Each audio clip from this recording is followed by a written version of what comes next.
conspiracy theories, tomorrow's headlines. Most are still asleep and I ain't talking about no bedtime. The truth is not a Google search, you need to get your head right. The Greek goddess of illusion was called Media I'm not a coincidence theorist, I look for thread lines. Smashing every deadline, no longer smashing red wine. Though I can hear the bells chime, it feels like the end times. That probably should have been smashed on red wine. But the carnal mind is foolish, obey and end up ghoulish.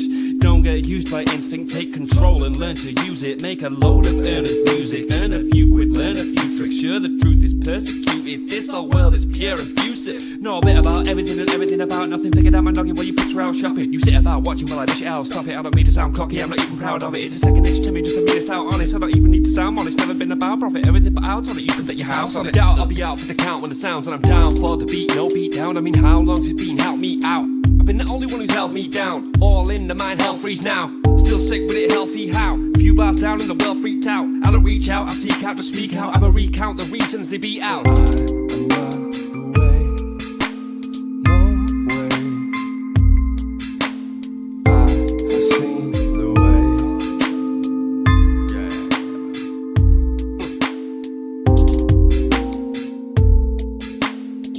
Speak, repeat, there's no way.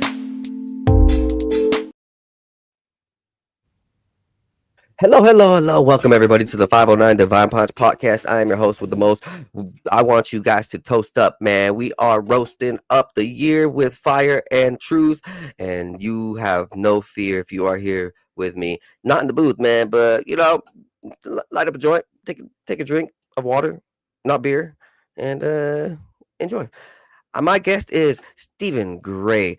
Man, he's been here before, so I want you guys to go ahead and buy his books. You know what? It's going to take a minute to really find his book. But, Stephen, let them know where about you, if you could. Just, a brief introduction. Just to myself in general? Yeah, let my viewers know, for everybody who's hasn't seen you before. And Sure. Just the short version then is... I am an author and editor of my own books. So I have two books in particular and another one coming along, Cannabis and Spirituality, An Explorer's Guide to an Ancient Plant Spirit Ally. I wrote about 20% of that book, and the rest of it is the other 17 contributors. And then there's that one that you're holding up, which is much more recent. And that one I didn't write as much. I gathered all the contributors, leading influencers in the field of psychedelics, but I only wrote a couple of chapters on that one, and I've got 25 contributors in that one. And I got another one coming up next year. These are all with the same publisher in the United States, a really good publisher called Inner Traditions, under their particular imprint called Park Street Press. They have different imprints for different foci. So they've got another one coming up next year. It only has a working title at this point. It's going to be called maybe something like Psychedelic Fireside Tales, and it's basically all of my favorite stories from my whole sort of life around spirituality and psychedelics and all that.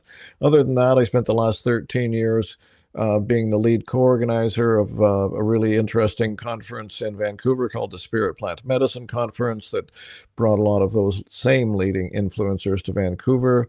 And I lead occasional cannabis ceremonies, do a little music, compose some music. It's stuff like that. So there we are.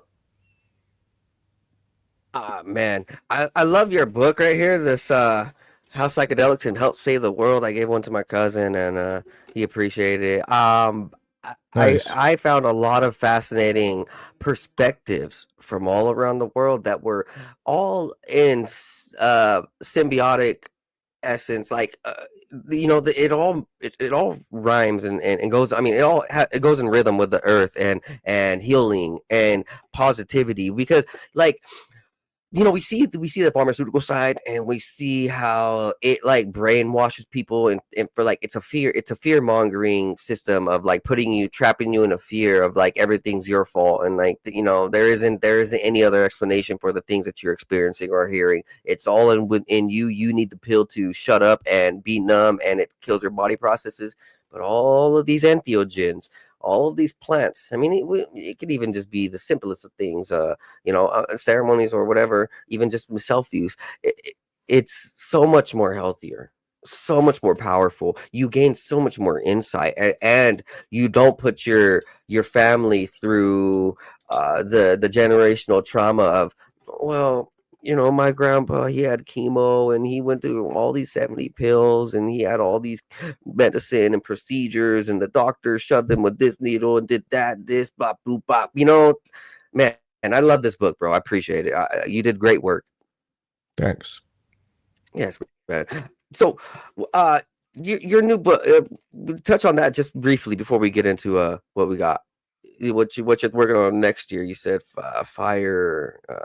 Psychedelic Fireside Tales. It's only it could be Psychedelic Fireside Tales and Teachings. It's only a working title. The publisher will have very specific, or not specific, but definite ideas about what they would like to see as a title. So we'll see about that. It's not going to be published until around this time next year. Like I said a few moments ago, Joseph, I have at my ripe old age, I've got a lot of stories under the belt, and I just picked out my favorite ones from my own experience and from the experience of a lot of the people, a lot of these wonderful people I've met through the conference. And like, as I mentioned, there are 25 contributors to that book, How Psychedelics Can Help Save the World. A lot of these people have their own amazing experiences. And so I've shared some of their stories too.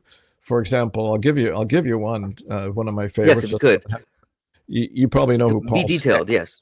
Yeah, well, don't want to give away too much, But anyway, I mean, well, give as much as you can, because this is a premiere in essence. Like, I'm not getting paid for anybody. You're not getting paid for it, but this is like a true, yeah. Well, you were talking about psilocybin earlier. You know who Paul Stamets is? Paul Stamets is a very fascinating man, and he has amazing research on healing the planet through mushrooms and mycelium. Yeah. He's got a new book, by the way, recently. It's nice. Called Psychedelic Mushrooms of the World, I think. Really good book with a lot of great photographs. I'd recommend it. In any case, I know Paul personally. He's spoken at our conference twice. And Paul seems like a loving man. So any of these little stories, I rewrote. I took their story, asked them permission if I shared it, and in my own way of telling it. So I wanted it to be like me telling stories, not like interviews or anything like that. So you wanted to be like a true fireside, like you tell it from story in my own ways. Anyway, so Paul's story, and it's on the public record, so people can find it, but. And I did ask his permission, and I sent him the story, and I asked him if he was okay with it, and he said, "You got it." And he only wanted one word changed. He wanted the location of something changed to be more accurate. But other than that, he was happy. Yeah, he is very detailed. So his story is incredible.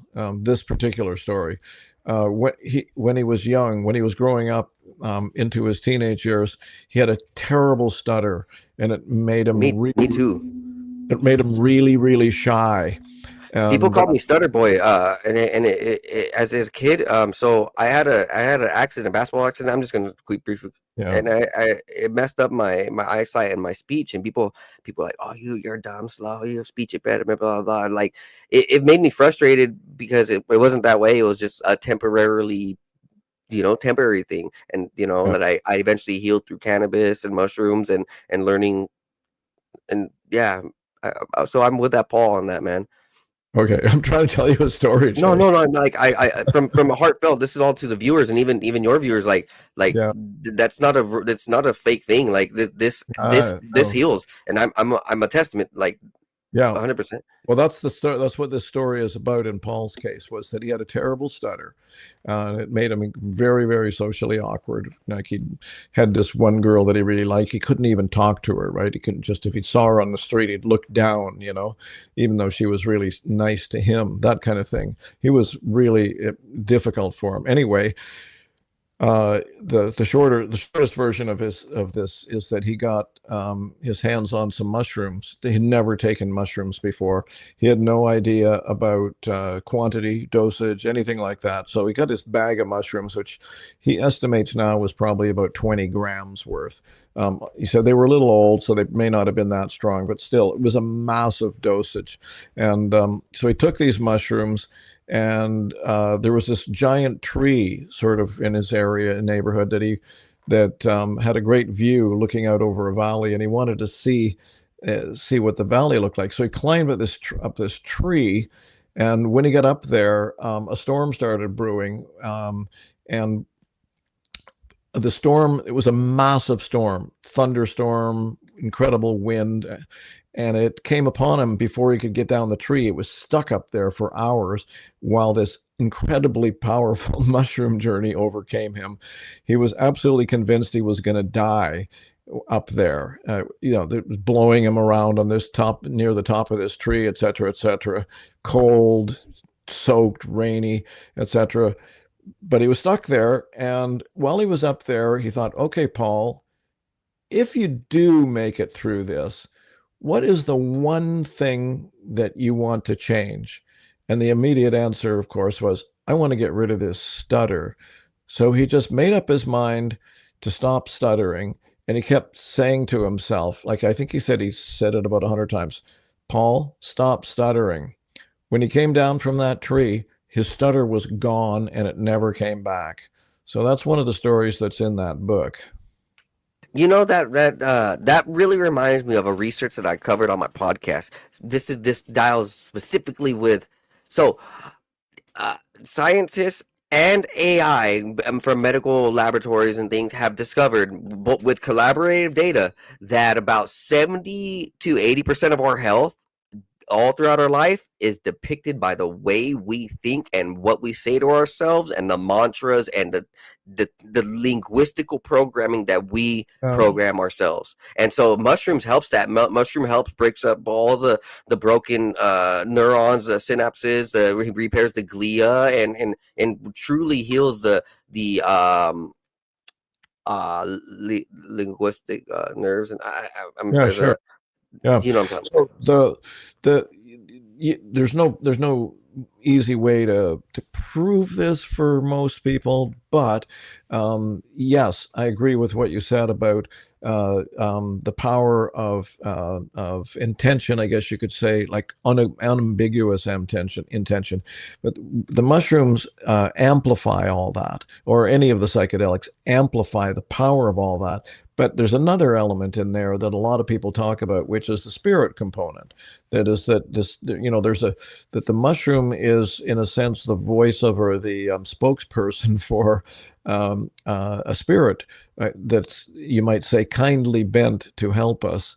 And so that comes in there. And if you make your intention really clear, it's like the veil is down. The mushrooms and the other psychedelics, what they do is they sort of dissolve or soften the veil between matter and spirit, and the spirits are kind of in the background going, oh, look, somebody let down the veil, we can communicate with them, we can send them good energy, we can give them insights and all that kind of stuff. I mean, on one level, it's all in our brains, because without our brains we wouldn't be able to process anything, but our brains are capable of being these kind of antenna that can pick up the messages, which are from what Terence McKenna always liked to call the other, right?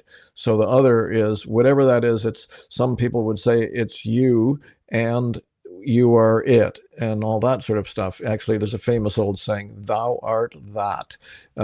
So regardless of that, that's why we're talking about psychedelics, because at their best, used wisely, used carefully, ideally with a good context and container and intention and all that sort of thing, set and setting, we all know about all that. They have this capability of opening things up, opening up some of those channels in a very valuable way. Another topic we could probably talk about, and probably should. We're gonna change topics, but before we do, on the mushroom aspect, it is highly relevant that if we look across Earth, there's 90% of the Earth is fungi. It's a mycelium type network all across the planet, and I would say that it's it's like the neural network, because I was, as we know, all It through the is. mycelium, it's sending out all the different signals. But not just that, it's telling each plant how to heal the other plants, and how the animals, and sending messages to animals, sending it's just sending messages, and it's like the neural network of a computer, or in Yeah, essence, yeah, right? And absolutely. the same thing with our brain. And if we're looking at the way electricity has its own energy frequency, we can also understand that our frequency is able to match up with those frequencies across the earth, and then be symbiotic in a electrical, telepathic, telekinetic state, because telekinesis and telepathy are an electrical signal and impulse that's been studied by these colleges and universities. Not just that, but it's also been proven through history. So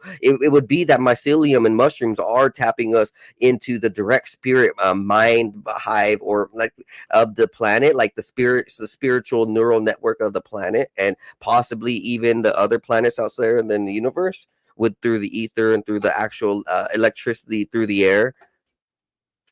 Yeah, well, of course. Yeah, I'm actually reading a really interesting book right now about the life of Terence McKenna, called Strange Attractor. And I've only gotten about, I don't know, 20% of the way through it at the moment, but he talks a lot about, so far already, he's already talking about, this author, his name's Graham St. John, he quotes Terence a lot. And one of Terence's big issues that he kind of stuck with for his whole life was that the mushroom is a voice, an alien voice. It's like there are intelligences all over this universe, and they're aware of Earth, and they're aware of what we're going through, and they want to help us. A lot of them, maybe not all of them. There may be some demonic energies that are not so interested in helping us, but I don't think those are the ones that that we want to tune into. And if you're careful, you don't tune into them. But the mushroom itself, I think, is not a dark spirit, as far as I can tell. Anyway, the mushroom is, and then we're just talking about psilocybin, let alone the other psychedelics. But the mushroom, Right. this is something I say that McKenna talks a lot about, is it's like the voice of the galactic, pantheon or something like that. So it's not just connecting us to the intelligence of the Earth, but it's potentially connecting us to the intelligence of the cosmos, or the galaxies or whatever. Yeah. Well, so when you say that it feels like it's attaching us to, or like getting us in touch with entities, not attaching, but if it technically would be, when I studied the physiology of the brain, I do a lot of research on my own. Like these books, like that's a minuscule of what I've read in my life. Like, I don't know. I spend a lot of hours just reading. The physiology of the brain. We have alpha, beta, delta, gamma, and theta waves, and all sorts of different brain waves. Like, and these are different frequencies and rhythm patterns. And so when we are in a very dual, null, and lower energy state, like our brain waves aren't really so active. But when we're in these entheogen and the different states of transcendence and consciousness that we put ourselves in through these usages or meditation, or being around certain things like the Temple of Malta, and different frequency patterns of geometrical places like Stonehenge and different things like that, it can shift us the same way. And so when we get into these different states and brainwaves, then we can touch into these entities, and that's where when I started out, and from the start of this, like the pharmaceutical industry and the APA have completely screwed over humanity, because when in our ancestors, when they tried a little bit of mushrooms or cannabis, and they knew that there was a spirit or entity or something that they should either listen to or be warned about, they knew what it was. Our ancestors told about it, but the APA and the AMA, they completely made people be like, oh, it's your psychosis, it's split personality, blah blah blah, and completely shut people off from defending themselves to the truth of the spiritual attack, instead of like how they do it, they just numb people out with drugs. But yeah, that's about that. What I gotta say about that. Yeah. We have a lot to talk about. So the book that I wanted to go ahead and brush on was one that you had forwarded on the psychedelic renaissance possibilities and problems. But you have a lot of research yourself that's to get into this, and or psychedelic renaissance, past, present, possibilities, and present. Sorry, Yeah. that's the one, right? Yeah. I'm Sure. sorry. That's a theme. It's not a book. It's a theme. Oh, Yeah. talk about this. Yeah. It's I not a mean, it's just book. like, well, let's talk about what we're meant to talk about, and this is part of it. So yeah. Yeah. Well, Uh, let's. I'd like to riff off something you just were talking about, actually, because No, you yeah, talked about the pharmaceutical industry and all that. They're not the ultimate source of the problem. They're of just course. they're just a symptom of a sick societal economic structure, which is capitalism. Mm.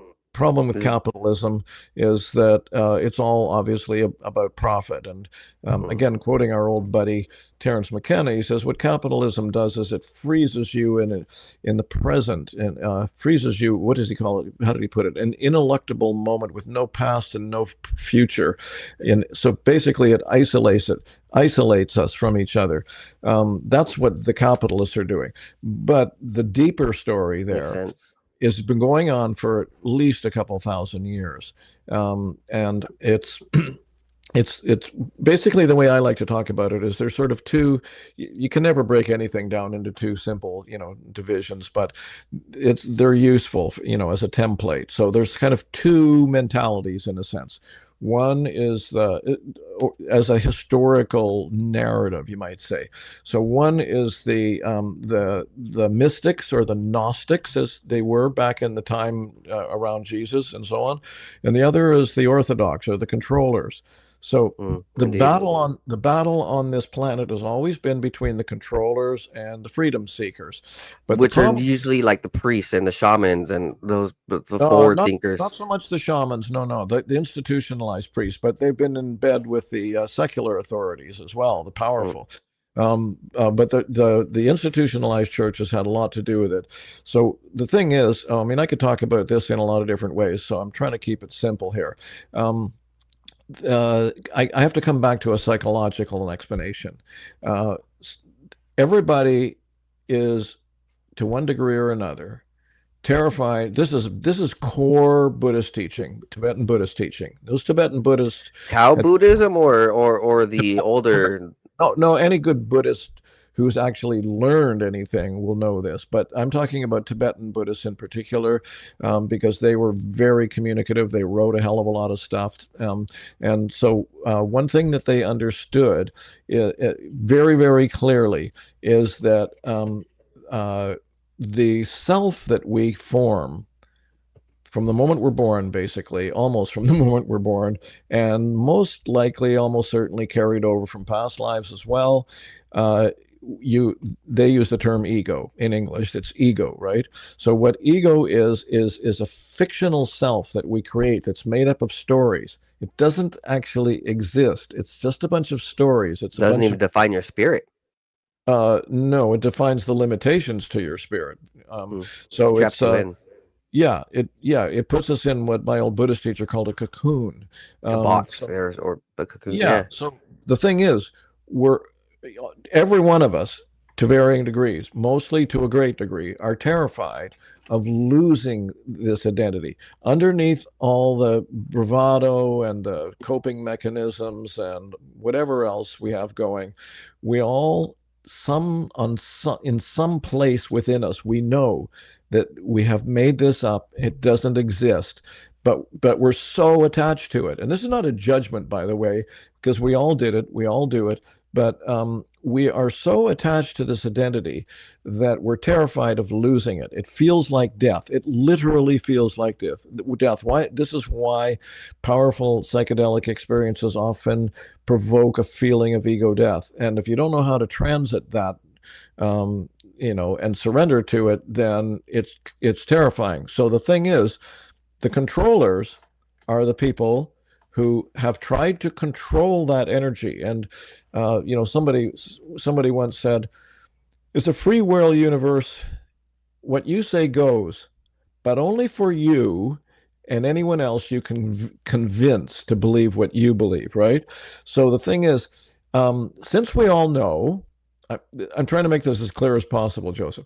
Since we all know that this fictional self that we've created doesn't exist, we try to just convincing ourselves is not necessarily enough. So a lot of us try to convince other people.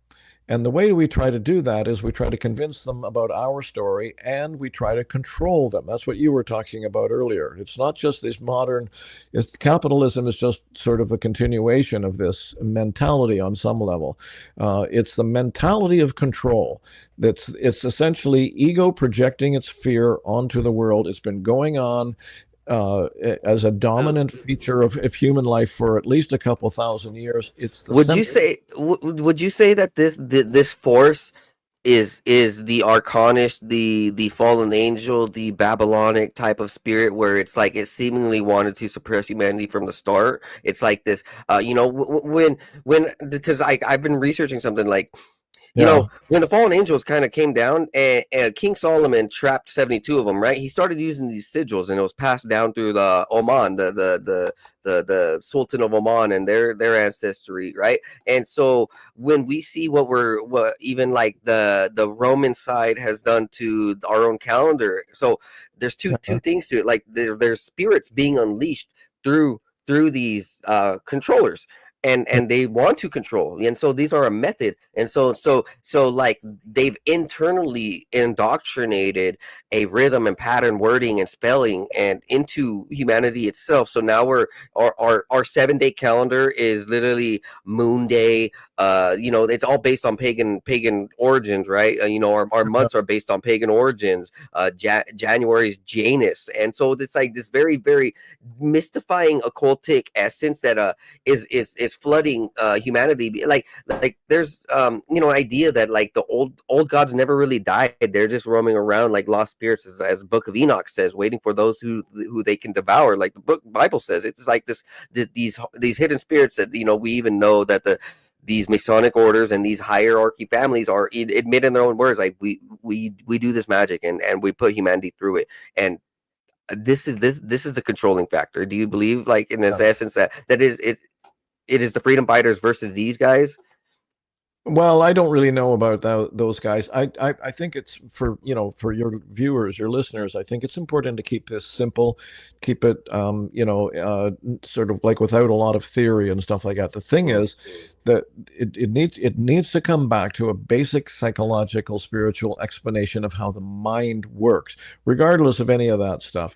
That some of those things may have actually happened, may still be happening, but what it really comes down to is what I was trying to say a little while ago, which is that the true nature of life is that there is a creative source, whatever you want to call it. It doesn't matter what you call it, because we don't know it. It's a mystery. It's God. It's the Holy Spirit. It's what Native Americans might call Akashic, the ether, Great Spirit, whatever it is. It's the eternal prana. It's the eternal creative force. It is creative. It's love. It's a love wave that moves with intelligence through everything. It's created this amazing planet altogether. The service to others. Just look at the planet and how intelligent everything is.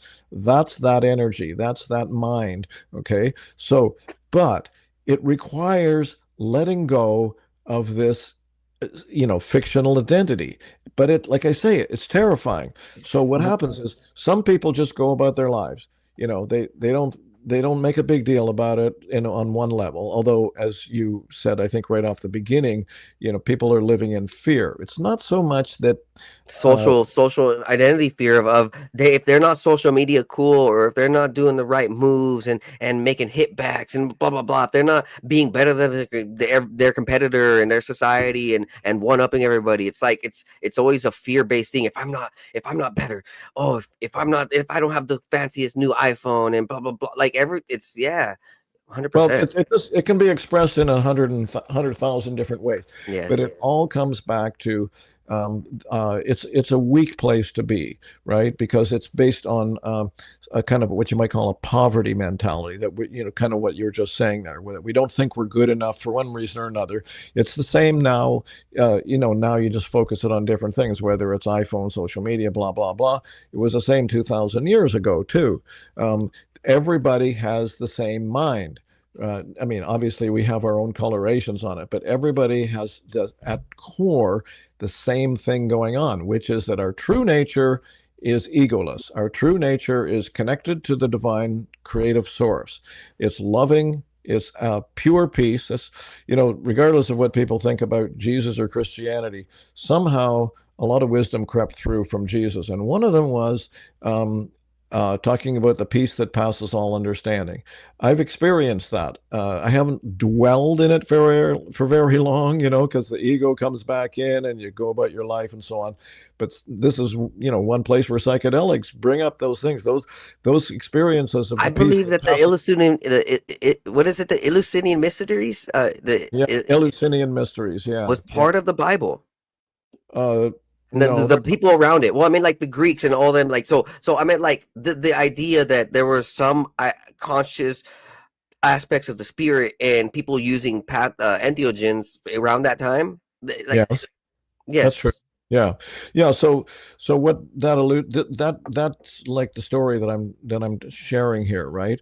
There's the Gnostics versus the controllers or the Orthodox. The Gnostics, literally, the literal Gnostics, the actual Gnostics, back in the years immediately following the so-called birth of Jesus, they were the ones that considered that you couldn't call you. They were within the Christian, cosmology, but they said there's no point, you can't, it means nothing to call yourself a Christian unless you are initiated. In other words, from our Jesus point of wasn't a Christian. The whole idea of Christ was mean to as Christos, to be the anointing, the anointed ones, the anointed, the anointment. Yeah, no, what I'm saying though, Joseph, is that in the early years, in the couple hundred years after Jesus, Christianity was starting to happen, and the Gnostics were the ones that said it just means nothing to call yourself a Christian or a spiritual person unless you've had the actual experiences. The Orthodox, who are the people that started the institutional Christian church, were the opposite. They were the controllers. They were the ones who were even more, they were afraid of their ego death like nobody's business, right? So they go, oh, how can we prevent ourselves from having to deal with the fact that I made up a story and that it's all, my whole life is a lie in a sense based on this story that I've created for myself. So they go, okay, well, they don't think this consciously necessarily, but they go, okay, well, I'll try to convince a whole bunch of other people. Yes, we'll start an institution. We'll start the Christian church and the Holy Roman Church and all this kind of stuff. And then we'll tell people, you can't have a spiritual experience. It has to go through the hierarchy. We're the ones that tell you what's true. So the reason I'm saying this again, and because Jesus said the kingdom of God is found within. It's not found in through the priest, through the pastor who's controlling the narrative. For sure, that is the Orthodox. If I'm correct, it was also the Druids who were part of the unleashing the truth and who was on Jesus' side, and they were very, very respectful of what Jesus was really trying to do against the Pharisees, and the Pharisees would be part of the Orthodox, who would be the controllers. yeah, all that stuff, but what I'm trying to do is keep it simple here and say point out that what we're all dealing with right now, this is the only thing that really matters, regardless of archons and Pharisees and any of that stuff. What we're really dealing with right now is our own fear of ego death and the way that it's playing out on the planetary sphere. So on the planetary sphere, again, a lot of people, that's the materialist illusion, right? You think, oh yes, if I can just make myself materially comfortable, then I won't have to worry about any of that stuff. I'll be good, right? But it doesn't work, because underneath, like I said, we all know there's an anxiety underneath all that. That's a basic Buddhist teaching. They have the Four Noble Truths, right? First truth is the truth of the presence of suffering, or dissatisfaction, or anxiety. It's all based on this, notion of the false personality that we create for ourselves. That's the first noble truth. Second one is the cause of suffering, which is our attempt to deny it, to compensate for it, to control it, to grasp things, the materialist illusion. And the third truth is that there is a way There is such a thing as freedom from suffering. That's real. It's not a position. It doesn't belong to any religion, nothing. It doesn't belong to Buddhism or anything. There's such a thing as freedom from suffering. And and the fourth one is there's a way to get there, which is to basically drop out of your ego. But that's a whole super, super complicated thing. And that's what the path is all about. But I just want to summarize that again, if I may, Joseph. Yeah, just before we move, what really matters here is that where we are right now on this planet is that mentality that's been controlling the world to a large degree for the dominating mentality that's controlled the big cultures, the dominator cultures, the European cultures, the North American society, and so on. That has run its course. It's finally come to the point where it's falling apart. And so what really matters for human beings right now, really, really matters, is to know that we are divine. know thyself. To know that we are divine beings, and to begin to uncover that, act on it, and help each other with it. Because otherwise, the fear stories are gonna grab you by the nuts and take you down. And if I'm like putting this in the way I see it too, how this relates to how if there were these demiurge type spirits and these jinn type spirits, they would be inflicting a lot of self-conscious ego type of production inside humanity, right? They would do everything they can to produce an ego inside of humanity so that it can take a human out of its true essence of being one with God. And it would be like how it is these days, where this new age movement says, you are your own God. There is no God. You are your own God. You have control over it. It's like really weird, right? It's kind of strange. It's kind of satanic and weird. So like these demiurges and these spirits, they would cause egregores. This ego causes egregores, and a lot of people are falling under this false energy. They're living out a lie, they have to be better than something else, and it's creating an illusion that's creating a curse in essence. That's all ego. That's all ego. And I think it's most valuable for people that are like watching or listening to this to know that it's that simple. We don't need to go into grand theories about things. It's just the way the mind works. And the path, if you will, is also very simple in concept, not in practice, but in concept, it's very, very straightforward. It's very simple. And that is neutral observation of what arises in your mind. Because what you said a moment ago, Joseph, is the sort of illusion that you are God and nothing else, blah blah blah blah. Well, the thing is, any good idea can be distorted and misunderstood, but the fact is, we are there's a word I really like, autopoetic.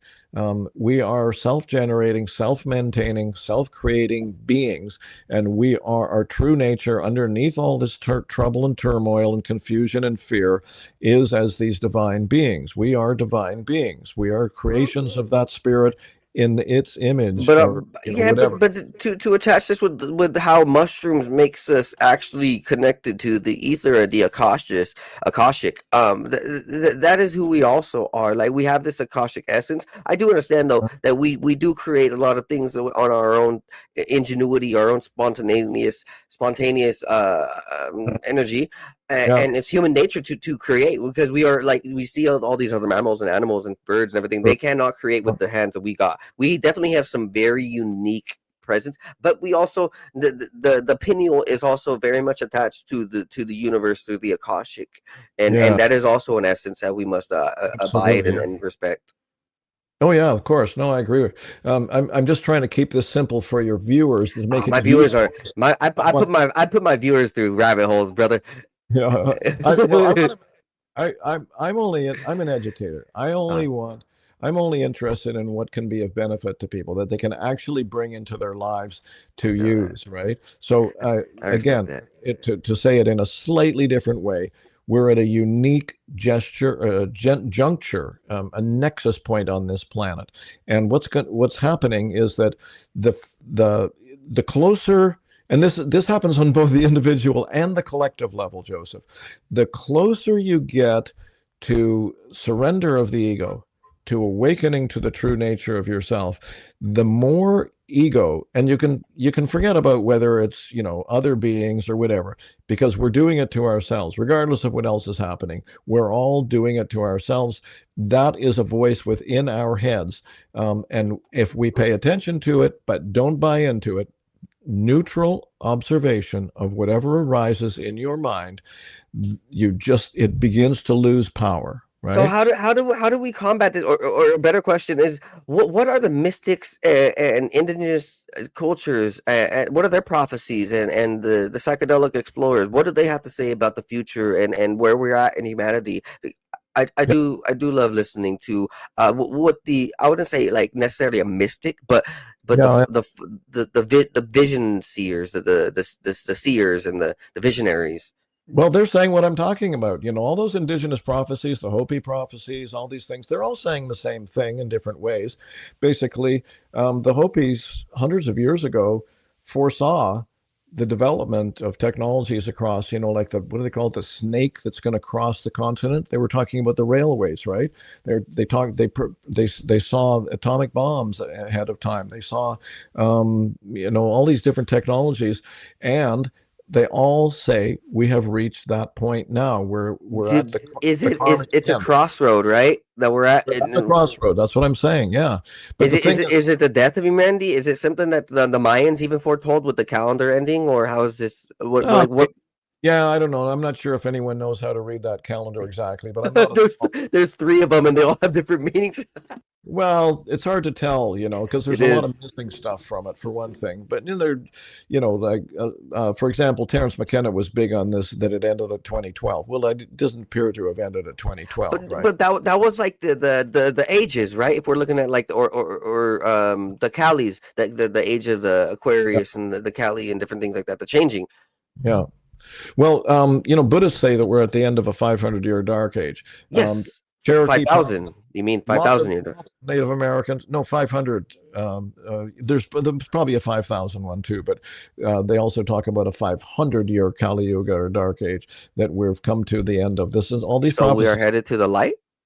Well, that's the big question, right? And this is what I'm trying to say, that I'm trying to make this applicable for your viewers, right? Oh yeah, yeah, So I love conversating about this. What's happening here is that we live by stories, right? It's the stories we tell ourselves. It's the stories we believe from a culture, et cetera, et cetera.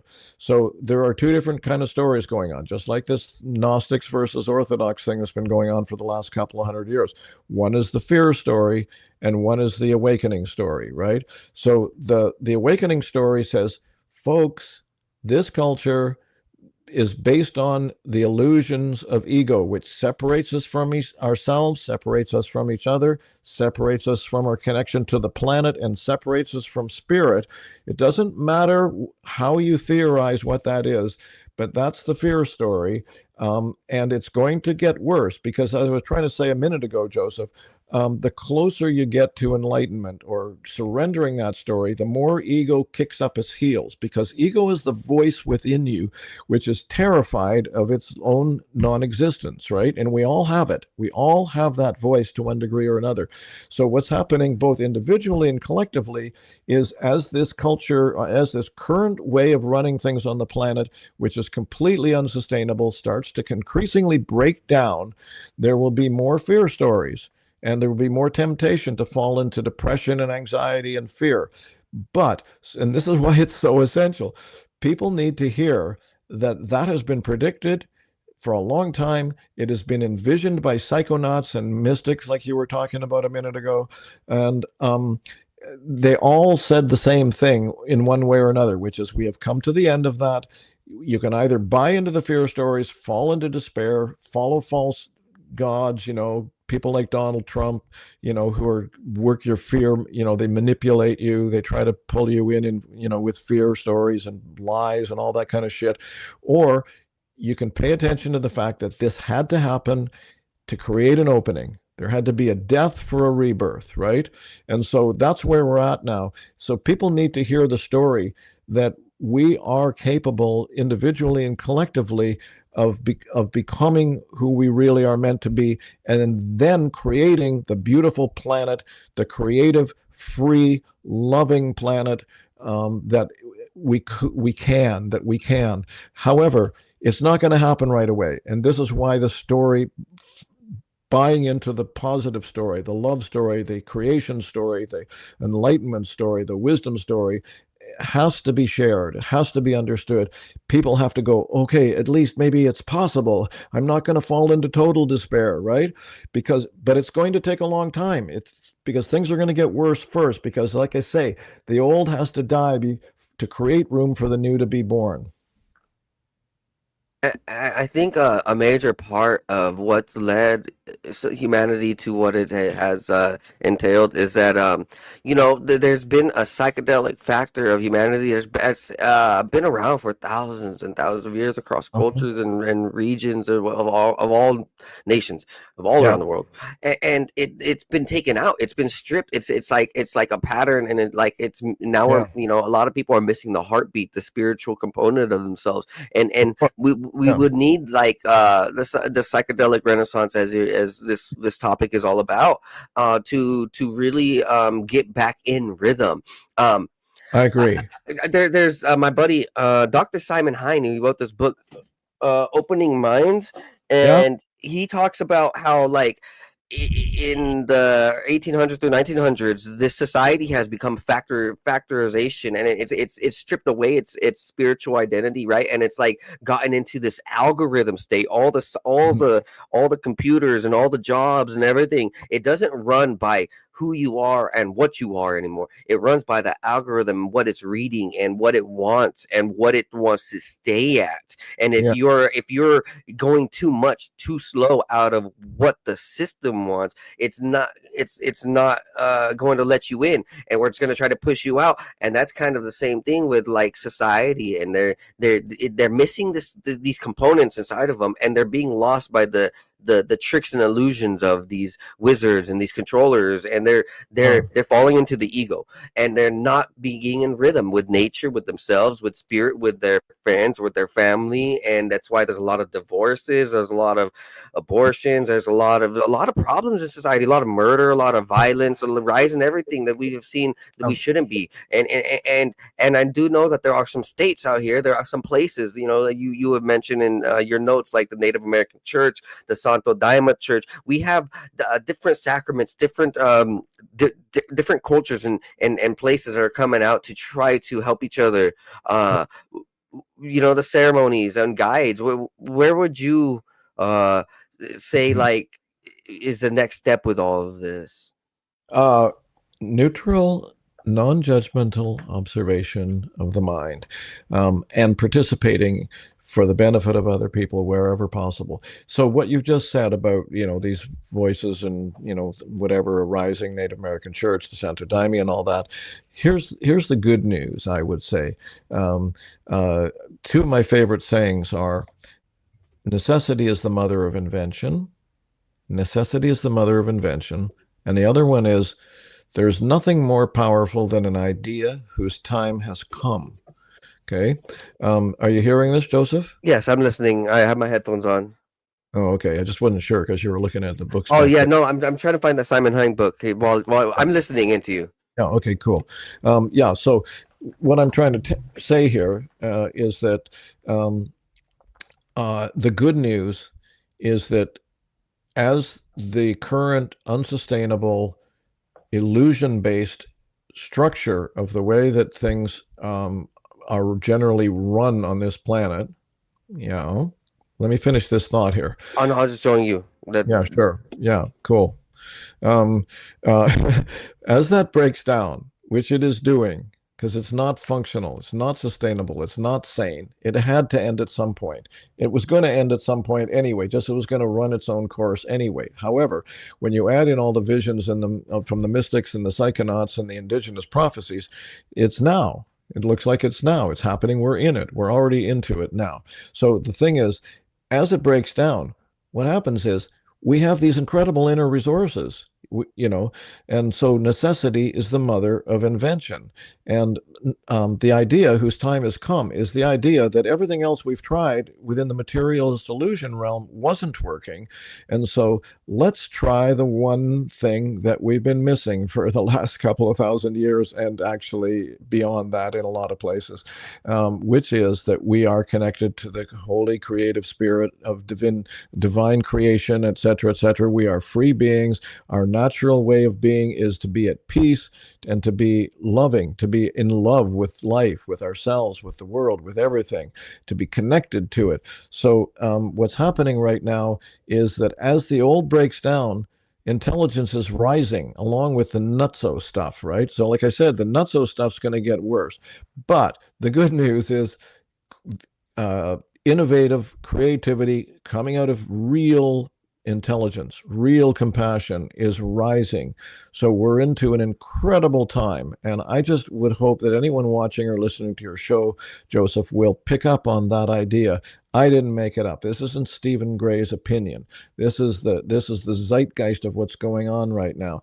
That there is a possibility of the birth of the future human. And the more people can buy into it, and the more people can neutrally observe what arises in their minds and not buy into the stuff that comes up in their minds, and stay present and breathe and relax and help each other, the better off we'll be. And on that cheery note, Joseph, I really gonna have. Before we go, so you just mentioned it. Like, I've been thinking about this. We are experiencing the next evolution of humanity, right? Like the next evolution Hopefully. of the human. Yeah, because like we are seemingly unlocking certain abilities and certain traits through our biology, right? And through what we're seeking through resources, and the libraries are seemingly unlimited. It's like the Library of Alexandria is now over the internet if we seek it, and now we can actually learn and grow our brain, our spirit, and get in touch with more than just our next nation over like 100 years ago and before. To wrap this up though, one last, just it's a quick little thing. What do the tribes say about this ancient dragon serpent that they see in the sky? Do you know what I'm talking about? That it comes every few thousand years, right? So it's I think this is what the whole Quetzalcoatl was based on, and it's like it's the same thing that the Ohio mounds are based on, right? This ancient idea that there's some asteroid or comet of a serpent in the sky that some of these psychedelic and some of these tribal cultures from the past would talk about. I'm not aware of that, actually. I don't know. Because like, the only reason I mention it is because this whole Three Eye Atlas thing, there's two takes on it. Some people are saying it's very ancient and tribal, that people are putting together the timings and periods of when so from what I know, like the flood and the ice age and the great comet and the big bang and just all these the whole conundrum of these cataclysms, that some of them have a tale of there being a sign of a serpent or comet in the sky that had a tail that would be eating itself, and it's it comes from the ancient idea, or like something similar, or like a comet before the cataclysms, and it looked like a dragon. And some of these cultures passed down the tail, and some people are saying it's what this Three Eye Atlas thing that's all over the news, making people scared of an alien force that's coming with. And the Japan showed the videos of it having a tail and all this like stuff around it. People are saying this alien craft. Who knows what? But I just wanted to say, I wanted to kind of get you, if you had any knowledge on it, but I guess not. Not really. But what I'd like to say about any of that is, and this comes not just from me by any stretch, but from some of the wisest people I know, is these mysterious forces, these non-embodied forces of any kind, they can only hurt you if you're vulnerable to them, if you will let them. And that's why I say the number one practice for human beings is neutral observation, non-judgmental observation of what arises in your mind. It's not narcissistic, it's not navel gazing, it's not. But how do they protect themselves from it? Because a lot of people can understand that there's things arising, but they get scared. So how do they protect themselves? That's how you protect yourself, is by not buying into anything anything that's. So not believing it and rejecting it? Yeah, just relaxing relaxing, staying open. We're not that weak, you know. We're Yeah, not for sure.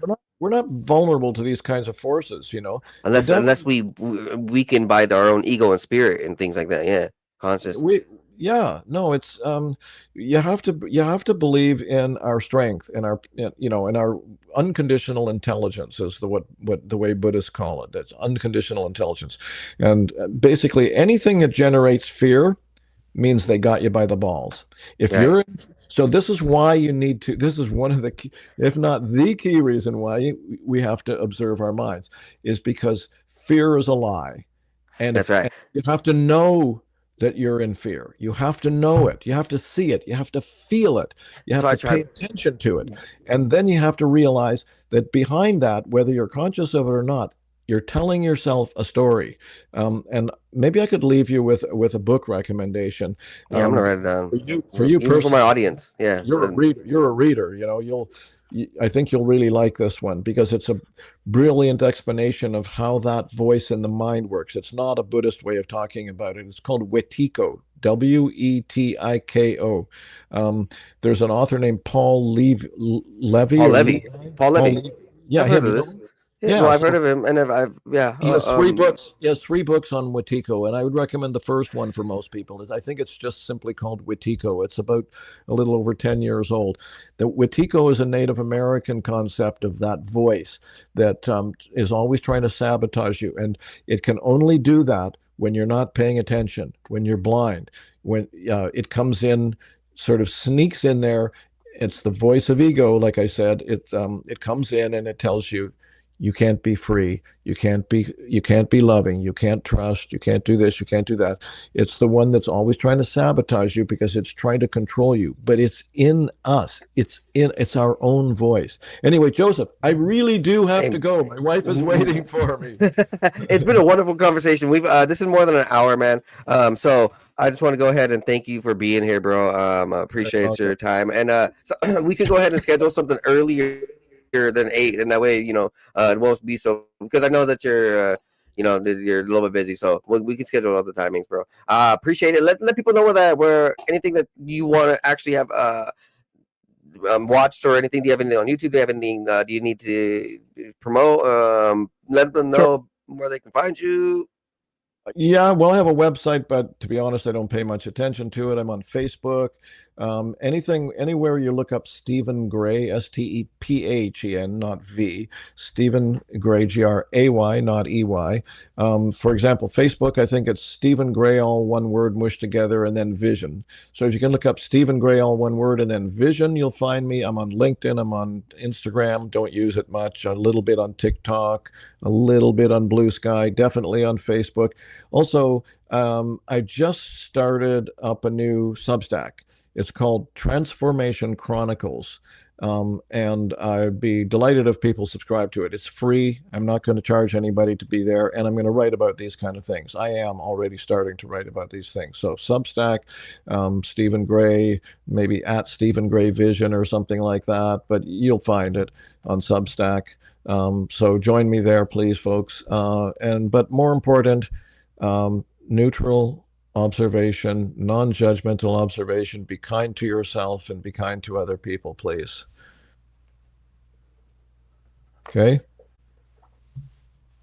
Hey, man, that is a wonderful thing to share, my audience. You are one of the wisest men that I've come across, and I appreciate everything that you speak to the masses, but also me in the spirit, and Yeah. it's a blessing. So thank you for your time, and Sure. everybody, go ahead and follow Stephen Gray and all of his work, man. He will educate you and keep you balanced in a world that's very chaotic, very chaotic.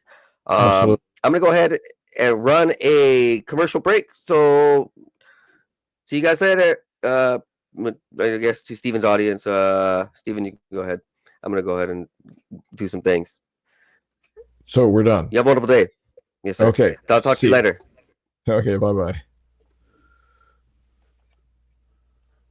How do I leave this thing? Yeah, I got you. So commercial break for one moment, and then I think we're gonna either check out some articles or run out of here. So I'll figure it out upon the break time.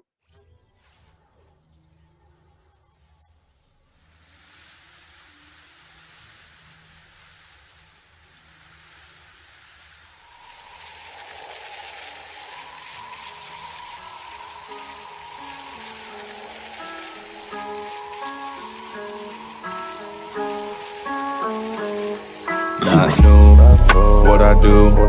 I've been at it for a minute, pursuing doing the damage. New, I would do everything that I said I would do. I gotta have it, so goddamn it, I'ma be everything I plan to be. Glad to see money coming my way, believe I'll achieve anything I put my mind to, or at least I try to. I'm avoiding my doom, manifesting my room. Meditate to ease the flow. Third eye open, see the golden energy. It can enter me, get me to feeling full. Forget my enemies, dead to me, yeah, I proceed to go to a new dimension. Gotta mention it's inside our soul. Go inside, fuck the outside. Never tell lies, show pride for belief. Gotta keep the range wide, so instead I just write another hit. Getting fried, rolling up, smoke another blunt for the good times. Bad times makes for the good rhymes, so it never matters. I just learned, no, I can't hide. Thank God for every second was birthed with the mind of an ancient soul who's just waiting for the next sign. I'm always watching, vision like a hawk, have 'em flocking. When I drop it, and talking, have 'em knocking. The knowledge that I'm dropping, coming out the noggin, I'm logged in. That's the intuition, nothing wrong. Doing what you feel is right, everybody got this. Usually feel it in the night when I'm dropping knowledge. I never even needed any college, abolish. People telling people what they want, I do not wish control over anybody, do it for the profit. That's the reason that they push it, do it from the cockpit. Cause they got the money, want the money on the mob shit. On the mob shit, but I know they ain't gon' make it, shit is poppin'. At the end of time, new age topics. Revolutionary crusade cross, here we go to a new space. Yeah, we enter in a new place. Louis V on my shoelace, rolling with the blue face. Yeah, I'm wondering what you chase. Just another dude caught up in the rat race. Moving my pace, lot of people looking at me sideways. I chase future preparations, gotta go through my face. Till I feel ready to rearrange it. Happen on a daily basis, tripping oasis. When so many people that I can see through their faces and touch, so I'm reading minds, feel like I'm evasive, persuasive. Cause I feel the vibe manipulation, I'm patient. Yeah, I feel the vibe, then work to change it. Manifestation, blessings is what I'm chasing. Quantum physics, I'm about to take the time and rearrange it. I play with reality, can't feel like I'm basic. Most people shut it down, don't wanna embrace it. Replacing knowledge. All right. We're gonna go ahead and show one last thing because it's gonna go ahead and kind of tie into the theme of this. So two pieces of news information that I want to go ahead and share. One of them is so if you know part of what the topic was spirit and battling this, these I don't know controllers, this opposition of spirit, the people who are suppressing it in a way, or that, right? What we're seeing on all throughout the youth right now is this 6-7. But I tell you guys, get that out of your house and get the song, get your kids to stop practicing it or doing it. And you need to watch this. So the whole song was created from an artist named Skrilla, and he's a self-proclaimed santero. And for all my Latins out there, we know what that means. Like this dude's like a devil worshiper, demon worshiper. He's a witch, or does all this. People can translate it in many different ways, but the main essence of it is he works with the evil ones. He says it in his own terms and own words. And I'm gonna go ahead and show you a video right here. Let me pull this up right though. I apologize. I need to get the audio in, just to make sure that we're on point here. So I tell you, ground your kids. Make sure tell them if I catch you saying I'm gonna take your phone, if I catch you saying I'm gonna take your Xbox, if I catch you saying that you're not going out, do not play. Like it's like almost like it's like having the devil worship, pretty much. It's signifying and glorifying that. And I know so many people are pagan and anti-God, anti-church, but like, no, don't fall for the trap. Just do not fall for the trap of this. Watch this, right? 6-7 was originated from Skrilla's demonic rituals.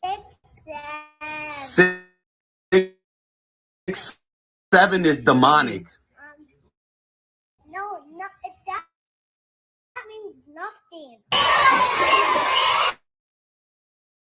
Kids can't get enough of and teachers can't get away from. We are not saying the word 6-7 anymore. Some schools even banning the phrase in classrooms. You are no longer allowed to say, what number do you think I'm going to say? 6-7. Every day. The trend took off a few months ago, but has re-intensified with school back in session. Thought to originate from a rap song by Skrilla. Experts we spoke to say the numbers really don't mean anything. It's like slang to like make parents be like, what does that mean? 6-7 is a demonic chant that you guys have your kids involved with, and if your kids are doing it, you need to stop them right now. This is Skrilla. This guy's the reason your kids are saying 6-7 from a song he made called Doot Doot. Skrilla is into demonic worship. He is a santero. He's into Palo Mayumbe. And the Doot Doot or 6-7 song is literally a chant and summoning the spirits that he operates in. I'm a santo. I do Palo.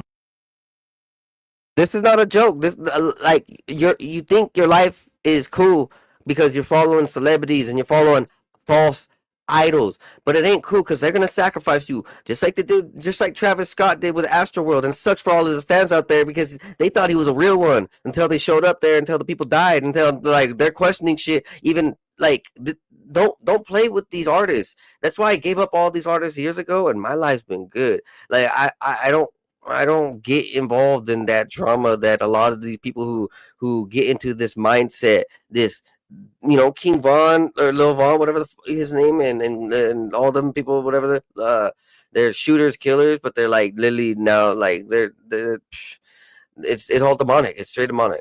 I'm a santo. What's that mean exactly? Like, all that sacrificing goats and all that shit not just for like it's dead. Real life. You sacrifice a goat. Sacrifice goats, chickens, mice.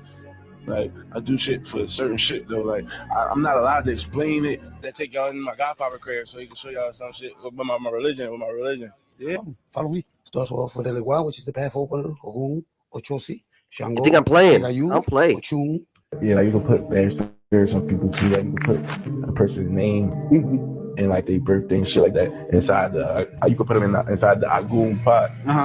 And then Agum like metal, like they get shot, stabbed, something can happen to them. So it would be something in metal that would.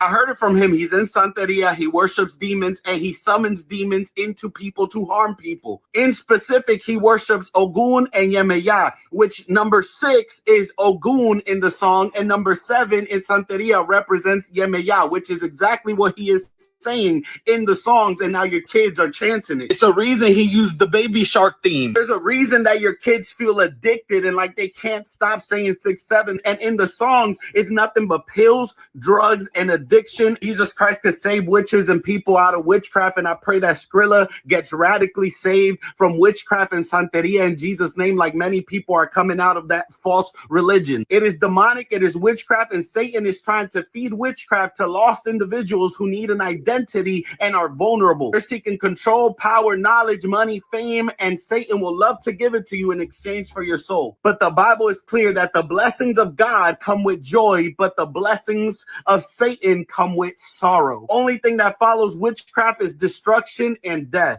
Take your kids, repent and renounce with them, and get 6-7 out of your house in Jesus' name.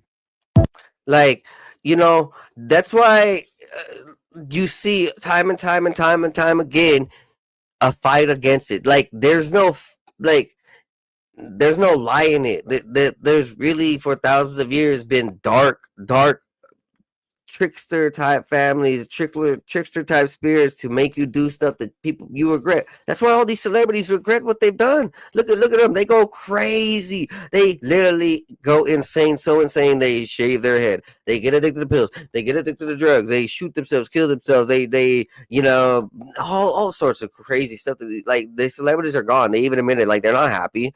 They're just, you know, living life because of their agents, and they're only doing the shows because of the money, and it's like they're making sacrifices with the devil, and it sucks because like at the end of it, they only own like 25% of their stuff. Like, and the celebrities who do start owning 100%, like Michael Jackson, they get killed. And it's like, it's not really worth it. It's never really worth it. The temporary fun, all that glitz and glamour of the self-fulfilling ego of you can be your own god, you can be the antichrist, you can be the devil, you can be like anything that isn't truly you and truly what God made you to be, that peace, that loving, that kind spirit. Like, you see these celebrities, they ain't peaceful, loving, and kind. They are all talking about guns, drugs, violence, prostitution, sex trafficking, all that. And it's tricking the youth. They're summoning demons straight up into the crowds through the songs like this Skrilla is doing. And y'all, as parents, need to check yourself before you wonder in 10 years, well, man, why is my kid like doing this gangbang? Why is he a murderer? Blah, blah, blah. Like, wondering, but like I'm from and I want to say a rundown, but it's not necessarily a whitewashed establishment rich area. It's definitely a rural, lower class agricultural area, and it's I've seen a lot of this. I've seen a lot of what happens to the youth, what happens to my friends, family, me, peers, just around the surrounding society because of things like this. And then like, it's not about coming to Christ, but yeah, like, you will come to Christ most of the time. And if it's not your thing to say Christ, but you want to say God, that's like whatever. But people know that eventually they have to grow up and like fall away from always being in that egotistical, that satanic, that opposing force. Don't be that opposing force. A lot of people want to be rebels, and they always want to go against the grain, and anything that someone good says, or they try to outdo it, be better, or ignore it, or be judgmental. And no, like, it's a false identity that this opposing spirit wants to hit you with. And it's like these demons latch onto you like incubuses and succubuses, like possessions. Like, there's spirits around that are playing part in reality that we don't see but are there. And these artists are using it against you. But I and a lot of other people that I talk to, like, and I follow and I believe in, and I understand, because I listen, I'm peaceful. There's a lot of people out here who are trying to fight and trying to help each other, and trying to help you, trying to help me, trying to help society grow and be part of the light, be part of what's right. Like, and you don't got to stand up and fight, but like, just don't settle for what we're seeing out here in society that's harming and tricking people. The liquor, the drugs, the guns, the violence, the Santeria, all this. Like, it's, don't fall for it. Don't fall for that sin. Like, focus on the blessings. Another thing that I wanted to mention is that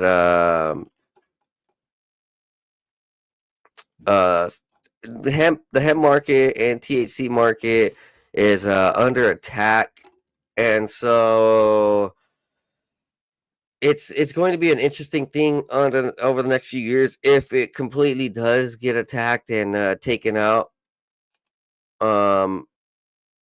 Like, we've worked hard as a society, as a nation, to fight for what's right. Like, it should have never been banned in the first place 100 years ago, because of the way that these politicians didn't like they didn't like that it was healing people, and they didn't like that all of us Latins and the African descent and different minority descents were using cannabis, and the white Caucasian Zionist type of families and Masonic order these European royal family, all they didn't like it and they didn't smoke cannabis, but because us minorities used it, we were into the jazz and we were into the music and the poetry and the more loving and kind things and the peaceful nature, and women loved it. The white women loved it, and so those multiple factors of why weed was taken out. But like, I'm glad that over the last few years we've fought to reinstitute what we've been missing for about 100 years. It seemed like 100-year spell, like the same time that Wizard of Oz put the spell on humanity, just put the spell on, put the spell out there. There's a lot on that, and that's a rabbit hole itself. The spell work and magic of Wizard of Oz, and it's crazy. But last 100 years is seemingly. Humanity in America has been under a spell, and hemp's been a huge thing to help break free a lot of the confusion and ailments. I mean, dude, like the recreational, this like started for me in Washington State like 2012, 13 or something like that. And hemp started 2019, right? So two different aspects. One was that it started becoming recreationally legalized, right? And then in 2019 it got federally legalized to be to have productional value. And you see my trees right there. You see, they have productional value, and like it's brought a lot of medicine, brought a lot of tax revenue, brought a lot of people to come and understand the natural health medicines and the herbal medicines just a little bit as safer, because now it doesn't look so like risky or so rebellish, right? Because now it's accepted. So like elderly people would be going through the recreational shops. Elderly people are using all the time now, and being a voucher for it. I even seen, like, over the last 5 years or 7 years or something like that, I saw a group of nuns, and they were like on Vice City and different things like that. There was a group of nuns who ran a cannabis shop in California because of church, and so they understood the actual plant medicine, and they were, I don't know, like Catholic or Christian or something. And no, like they really respected the plant science of this as a medicine, and they used it for arthritis for their elderly, and they use it for other ailments. And it's just been a huge change in America, because like we saw through the 2000 maybe the mid 90s through the 2010s, 2015s, we saw an opioid crisis. We saw a mass opioid crisis and a pill crisis, Percocet, all sorts of different things. Pills were running rampant. It kind of fed into the whole addiction through just what we see, I guess, now with the heavy addictions of like fentanyls and all these different things. Just Xanaxes and even like just it's escalated a little bit, but it's trickling out. So the fight against it has risen, and we don't want to see people addicted to opiates or pills, Percocet, Xanax, and all these different things.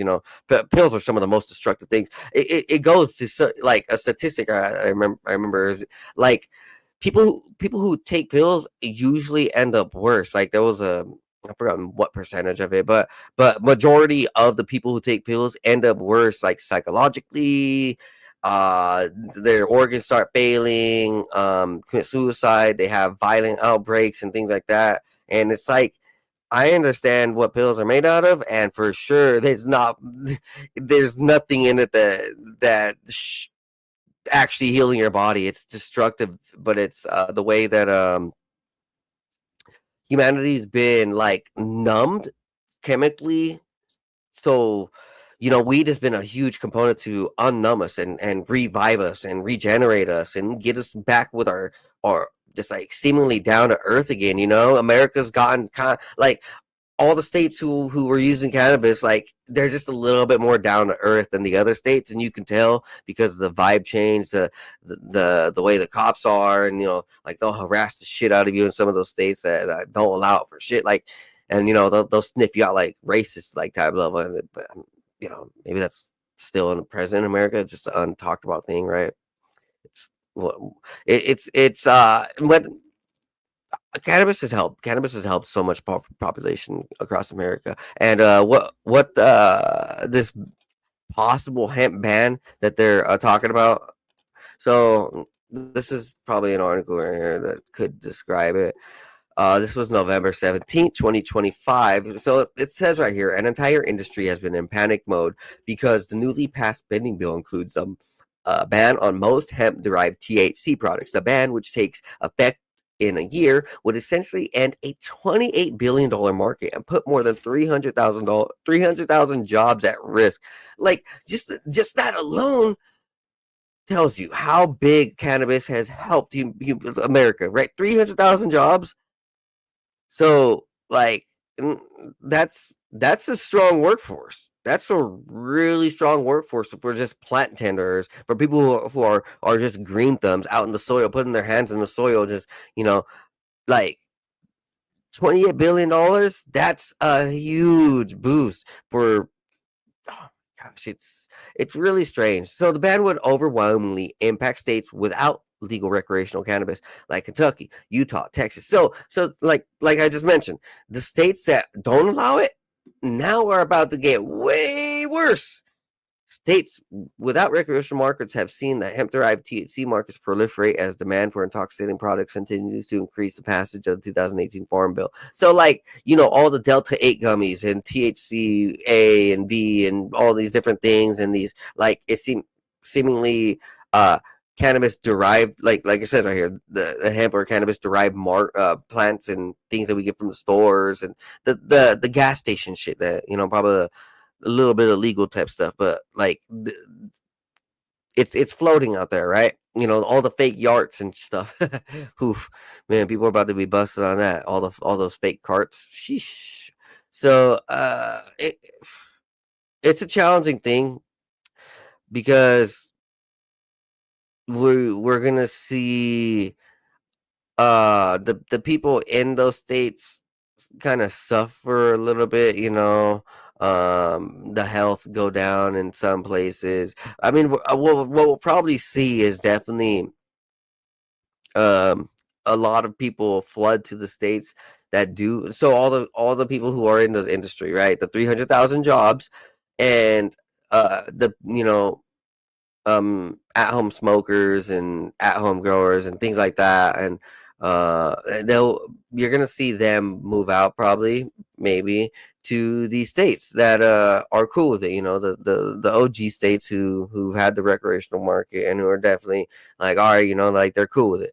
And I guess this is gonna change some things up if this doesn't get tackled by some good politicians.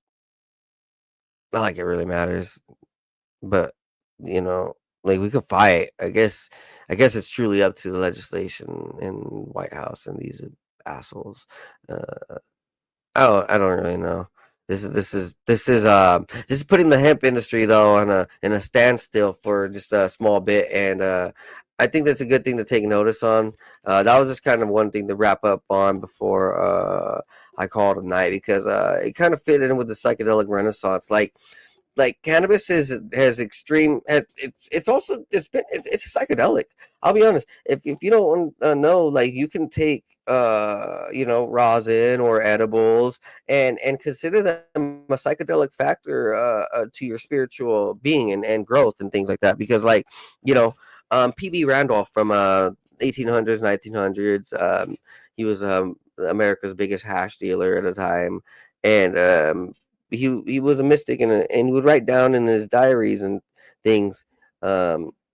Hash would help him, like, get in touch with, like, the spiritual praying, like the essence of God and angels, and get in touch with that angelic side of life. And that's not blasphemy if you actually study Israel or like the Middle East or history at all, you can see that cannabis before the 1900s was never really banned.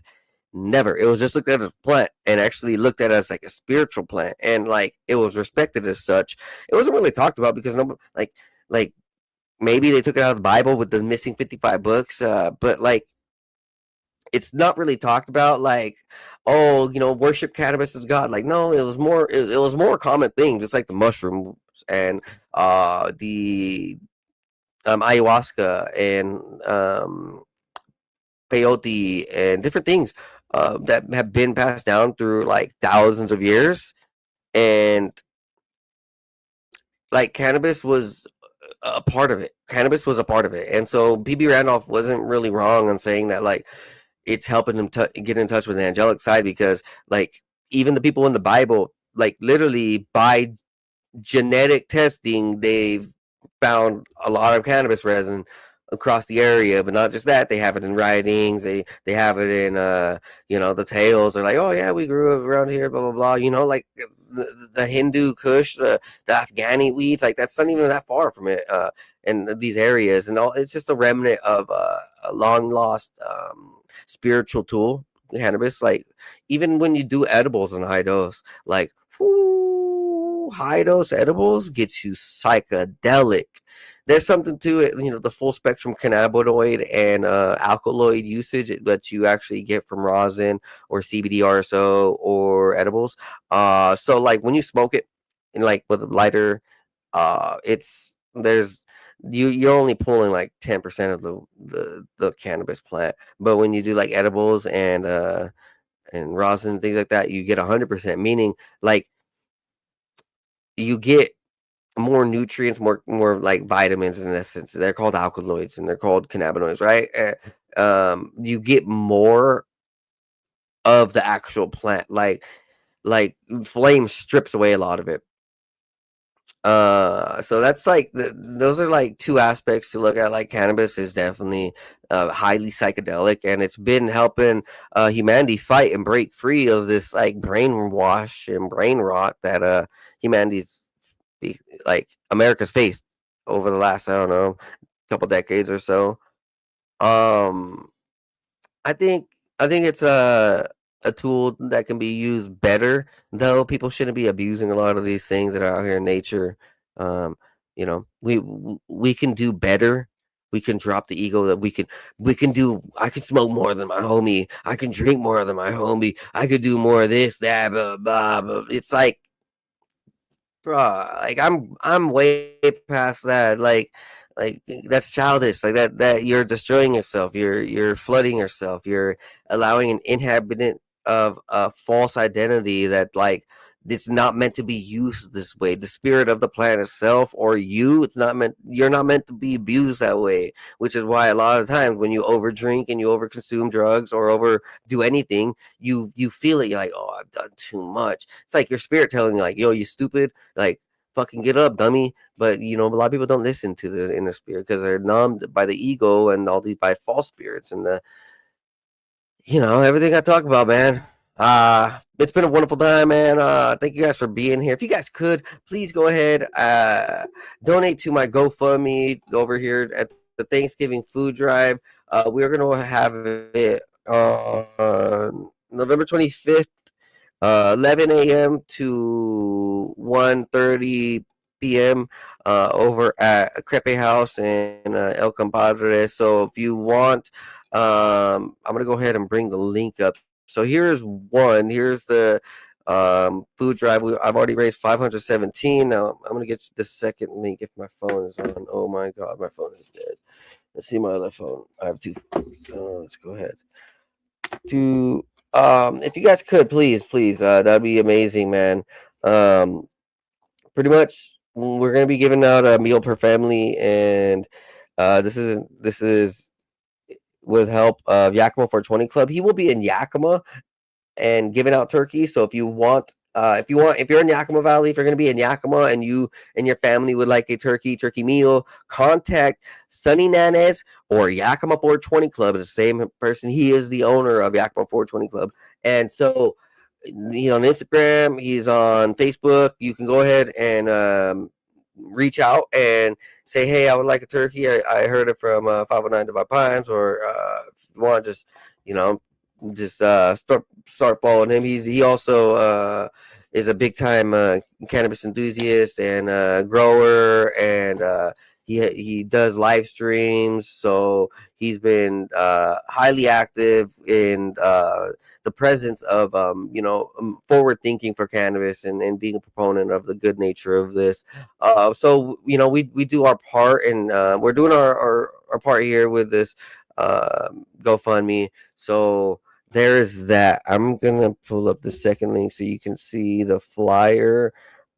If I can, if man, I don't know, guys. But it's here, right here in GoFundMe. If you want the actual URL, it would be GoFundMe.com/F/Thanksgiving food drive for families in need. But I'm gonna post that in the comments. So there's that. And while I get this link, if you guys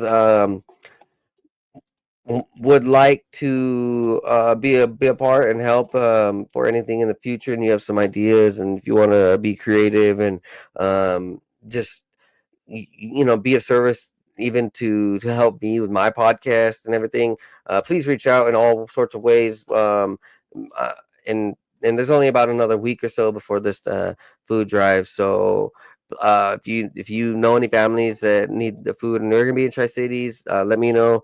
Contact me, and please be considerate of each other going forward, because it seems like humanity's gone careless, and in a world where we used to be loving and kind, and be very symbiotic with nature and each other, and productive, and passive and peaceful, it seems to have gone all into shit and all downhill. Like, people need to pull their head out their ass, and people, like, they know it. They're like, yeah, I need to, but they don't do it. And, like, I'm telling you, you need to. Stephen Gray just said it right now. Like, you need to, like, wake up. Like, you need to help. You like you can change. You can change. Don't be stuck in the fear that all the society wants you to be caught in. You can be happy. You can be healthy. You can be strong. You don't have to be weak. You don't have to be caught up in the addictions. You don't have to be listening to what the peer pressure is saying, or be like the images of these false idols. So I'm gonna show the picture. This is the first. Oh my god! If I can, I am having trouble finding this thing. So,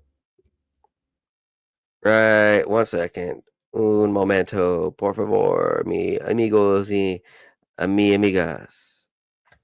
I don't worry about that and how I said it. I'm here. Sheesh.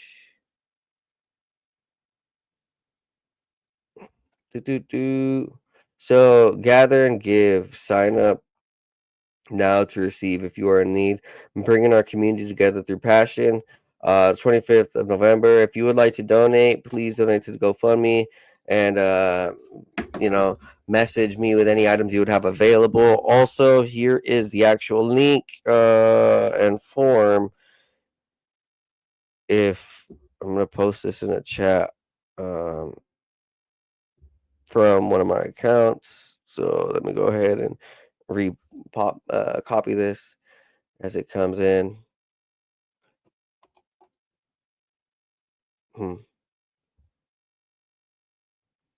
That's strange. That is very strange. So if I open it up here, let me do something. I could probably just it didn't come into my comments on the air. This is what I deal with, but I'm all a one-man team. I'll be honest. I can got it. Don't even worry about it. What? No, I don't. Oh no. I'll go ahead and drop it. Hold on. You know what? I got this. Let's see. No dead air. If you guys could please go check out my sponsors over at boomerboost.com. Use coupon code Joe30 for some of the best supplements to help you stay strong and healthy. If you want cellular regeneration, though, go over to shopc60.com and use coupon code 509 Divine Pines for the world's best antioxidant. You can source me, cite me as much as you want, man. I don't give a shit about the FDA, and I don't. You know what? Like it's by my opinion, it is the best antioxidant on the planet and ever. It was a Nobel Prize winner. And so there's a lot of backing to how healthy and how beneficial it is. So if you guys could, I do not know how to put this in. Geez, yeah, go over to Shop C60. Also, if you guys want, go over to Chemical Free Body and check them out. Use coupon code 509 Divine Pines for the best detoxification products that you can get. Like if you know you need a detox, if you need to remove some chemicals, if you need to remove some viruses, if you need to like cut some weight and you need to like get skinnier, healthier, and remove a lot of that bad junk in you, go to Chemical Free Body and use coupon code 509 Divine Pines. Tim James is the best. And he's really passionate about what he does with the product lines of detoxification, because that's a serious thing. Like what we've seen over the last 6-7 years because of the worldwide virus and the injections and things like that. Like it's been a serious issue, right? It's been a super serious issue where seems like people have gotten sick in some cases more. And some people are battling the idea of like this a parasite being put into the injections, and being a force in some cases where we've seen, this is a real data point, we've seen an increase in death in certain races and in certain DNA in certain cultures, and we've seen a decrease in certain cultures and certain DNA. So like there were targets, there were certain targets, right? So like to really help yourself out to oh gosh, I'm over here trying to get this link out, right? If you want to help yourself out, go to Chemical Free Body, use coupon code 509 Divine Pines.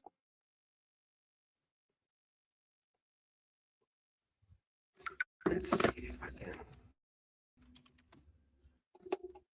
This is taking a lot to get this one link because it didn't work the first time when I tried a minute ago. It was a simple task, but because I don't know, the internet's funny sometimes. The internet's real funny. Like, you know how it goes. Internet doesn't work for us. It works for something else, like a bigger AI or something.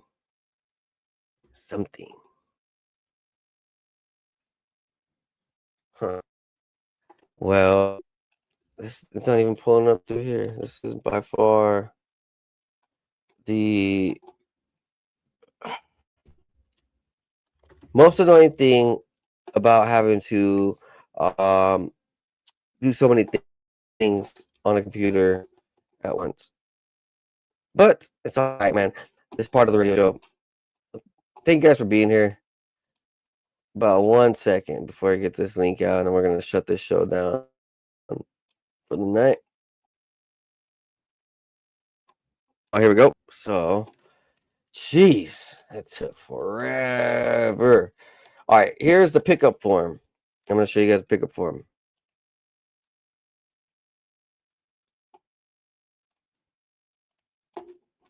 So if you guys could,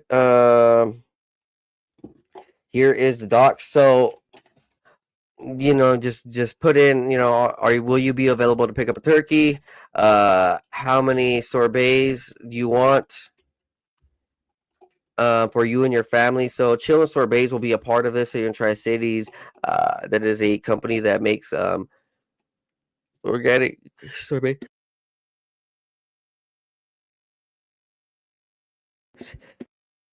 Sorry, I had to sneeze. So they will be offering a free sorbet per family member that you come with, and just fill that information out. I guess where you're from, your name. That way we get a good understanding of who you are, and if there's people with multiple, let's just say by chance you have the same name as someone, we can kind of narrow it down. Your phone number, email, and that's about it. Just so we can get a head count of how many families we're going to be giving out turkeys to, because there's a limited amount. So we just want to fill up the slots with what we can provide with. And so share that link out right there. It's the Doc Drive. I'm going to go ahead and share this out more. Thank you guys for being here. Please like, subscribe, share, tell everybody around that this is going down, and I'm having a food drive out there in Kennewick on November 25th. And if you would like to be part of it, donate, or if you would like a turkey, go ahead and get this document in the links. You can go ahead and message me for the form, and appreciate all of you guys being here. I love you guys.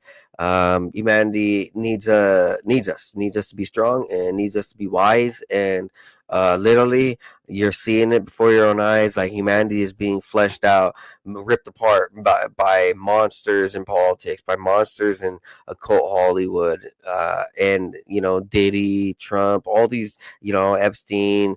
I don't even want to say the rest of what I know, but that's just the tip of the iceberg, right? Like, it's the world is ran by monsters, and please don't follow their monster ways, because it's just going to leave you dead, broke, unhappy, unhealthy, and that's not what we want. We want to be able to use our power wisely, be happy, be free, be blessed, be healthy, be sharp, be wise, be intuitive, be spiritual, be living, be energetic. There's so much that we can believe. We are blessed, as DJ Khaled says.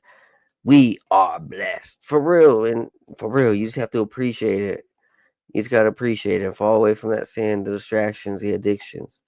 And it's as simple as finding the right people to be around, and believing in the change that you can do, and what they're telling you, what the foods and the positive thinking, the positive imagery, the music, and all of this can make a change for you.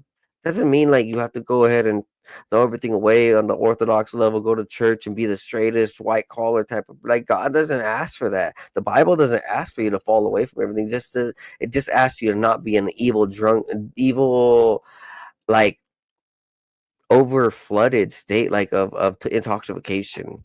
It doesn't say what it mentions. Like, you can drink wine, and you can it doesn't mention anything else. So, like, what it does mention, just don't over consume. Don't be caught up in that hate, that lust, and the gluttony, the greed, and things like that.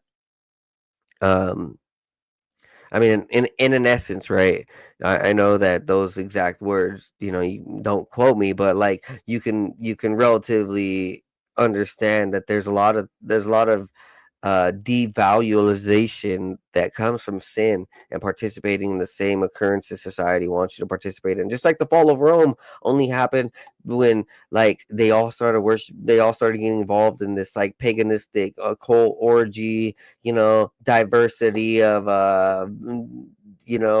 multiple gods, and just like, devaluation. It crumbled, and we're seeing the same thing in certain societies all across the world. Don't be a part of it, and do our part. We just, like, I appreciate it. I appreciate all of you guys being here, man. Have a good night. Be blessed. Be high. See you guys next time on the 509 Divine Pints podcast. Peace. What the fuck? Hold on. Oops. I was about to click the wrong button.